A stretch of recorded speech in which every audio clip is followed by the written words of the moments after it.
Okay, Assalamualaikum warahmatullahi wabarakatuh. Pada hari ini kita akan sambung apa yang kita telah belajar pada pelajaran yang minggu lepas berkenaan dengan imbuhan awalan. Okey, imbuhan awalan seperti yang kita tahu, imbuhan awalan ada 13, iaitu peng.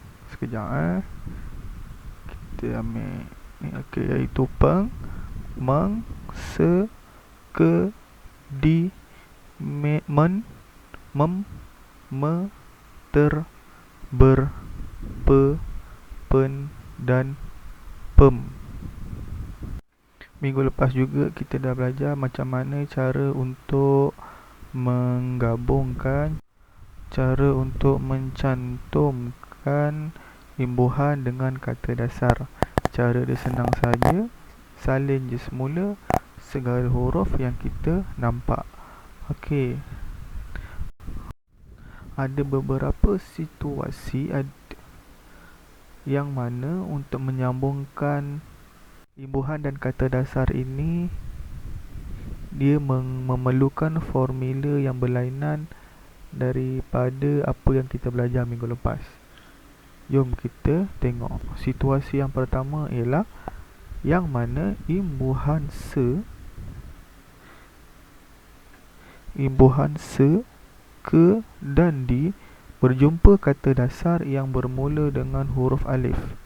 Imbuhan se, ke dan di berjumpa kata dasar yang bermula dengan huruf alif. Kalau jadinya situasi yang macam ni, apa yang kita perlu buat?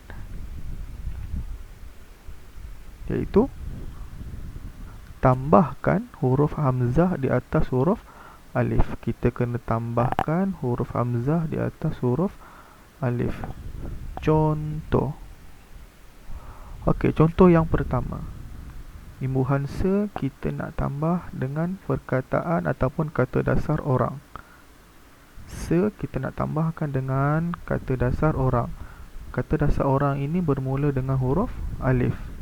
Apa yang kita perlu lakukan? Tengok balik dekat atas, tambahkan hamzah pada huruf alif. Mula-mula kita salin je balik semua. Sin, alif, waw, ra dan nga. Kemudian kita tambahkan huruf hamzah di atas huruf alif. Macam tu. Kalau kita tak tambahkan huruf hamzah, dia akan jadi saurang, bukan seorang. Okey, contoh yang kedua. Imbuhan ke ingin digabungkan dengan kata dasar atas alif, ta, sin. Alif, ta, sin. Kata dasar atas ini bermula dengan huruf alif. Jadi imbuhan ke bila berjumpa dengan kata dasar yang bermula dengan huruf alif, kita kena buat apa? Tambahkan hamzah di atas alif. Salin balik kaf, alif, ta dan sin, kemudian tambahkan huruf hamzah di atas huruf alif tersebut. Macam gini. Contoh yang ketiga. Imbuhan di. Nak digabungkan dengan kata dasar atas. Macam mana kita nak buat? Salin je macam biasa. Cuma kita kena tambahkan huruf hamzah di atas huruf alif. Kalau kita tak tambah, dia tak jadi di atas, bunyi dia akan jadi datas. Okey, situasi yang kedua. Tadi situasi yang pertama, imbuhan se, ke dan di berjumpa dengan kata imbuhan yang bermula dengan huruf alif. Apa kita kena buat? Kita kena tambah huruf hamzah di atas huruf alif. Okey, situasi yang kedua ni ialah imbuhan awalan peng dan meng. Tadi se, ke dan di. Sekarang ni ialah peng dan meng. Berjumpa kata dasar yang bermula dengan huruf alif, waw ataupun alif ya.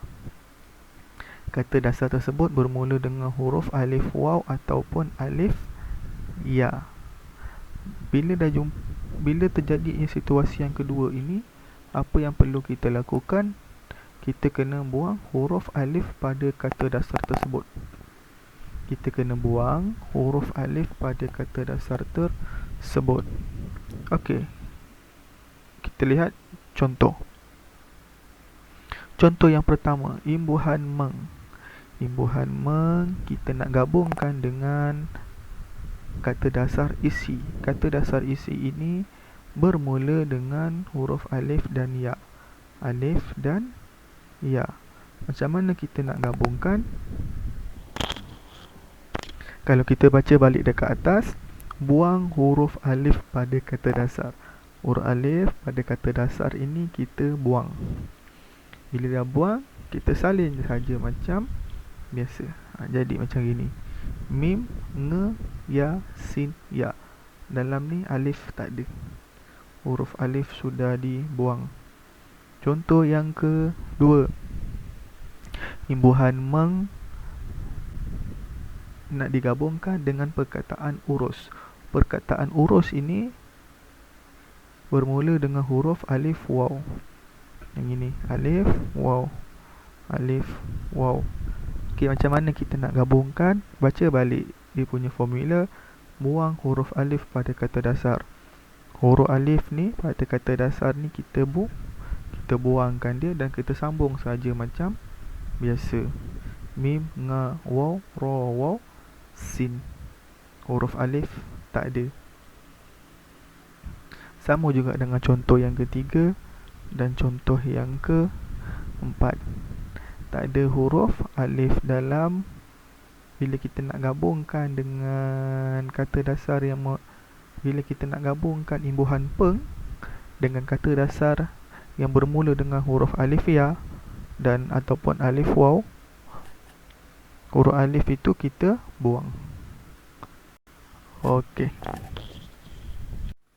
Jadi itu adalah dua situasi yang mana bila kita nak gabungkan kata dasar dan imbuhan awalan yang menggunakan formula. Itu je dua situasi tu. Yang pertama ialah imbuhan se, ke dan di. Bila nak digabungkan dengan huruf alif, huruf alif tersebut kena ditambah hamzah di atasnya. Perkataan kata dasar yang bermula dengan huruf alif tersebut kena ditambah huruf hamzah di atasnya. Dan pada situasi yang kedua, imbuhan peng ataupun meng yang ingin digabungkan dengan kata dasar yang bermula dengan huruf alif ya ataupun alif waw, bila hendak digabungkan imbuhan awalan tersebut dengan kata dasar tadi, huruf alif dalam kata dasar yang bermula dengan huruf alif ya ataupun alif waw, huruf alif tersebut hendaklah dibuang. Itu saja dua situasi yang lain sikit untuk imbuhan awalan. Selain daripada itu, selain daripada perkataan yang kita bincang tadi, sambungkan dia macam biasa. Tak ada perubahan dan tak ada penambahan dan tak ada nak buang huruf. Okey, sekian saja untuk hari ini. Assalamualaikum warahmatullahi wabarakatuh.